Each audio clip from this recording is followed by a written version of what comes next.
మరి మనం అధికారంలో ఉన్నప్పుడు అనేక మాటలు మాట్లాడారు. ఇవాళ ఒక్కదానికన్నా పరిష్కారం చూపించిందా?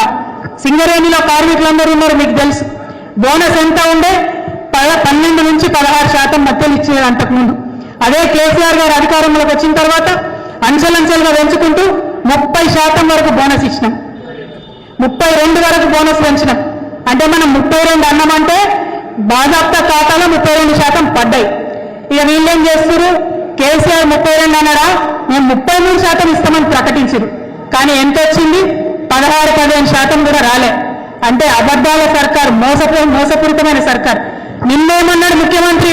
ఇగో జనవరి 26 నాడు చెప్తున్నా, రాజ్యాంగం మీద ప్రమాణం చేసి చెప్తున్నా, రాత్రి కల్లా రైతుల ఖాతాలలో టింగ్ టింగ్ టింగ్ అని పడతాయని. పడ్డాయని ఎక్కడైనా పైసలు? మండలానికి ఒక ఊర్లో పడ్డాయి.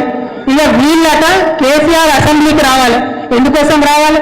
మీరేమైనా సక్కనైన పనులు చేస్తే, మీరేమైనా తెలివిగల పనులు చేస్తే, మీరేమైనా నిజాయితీతో పనులు చేస్తే, మీరేమైనా ప్రజలకు పనికొచ్చే పనులు చేస్తే ఖచ్చితంగా కేసీఆర్ గారి స్థాయిలో రావాల్సినప్పుడు వస్తారు, అడుగుతారు, కడుగుతారు.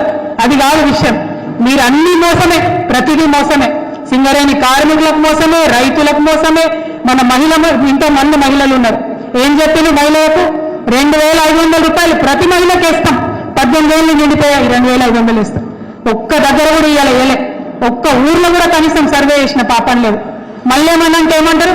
ఇగో మళ్ళా దరఖాస్తు పెట్టుకోండి, ఇగో మళ్ళా సర్వే చేస్తాం, ఇగో ఈసారి ఇందిరమ్మ పేరుతో సర్వే, రేపు రాజీవ్ గాంధీ పేరుతో సర్వే, ఎల్లుండి సోనియా గాంధీ పేరుతో సర్వే, కానీ డబ్బులు మాత్రం రావు. ఇదే పరిస్థితి తప్పితే ఇంకోటి ఏం లేదు. ఇవాళ అందుకనే మనం ఆలోచన చేసుకోవాలి. ఇవాళ ఉన్నటువంటి ప్రభుత్వం ఏంది, దాన్ని ఎట్లా ఎండగట్టాలి, తప్పకుండా మనం ఆలోచన చేయాలి.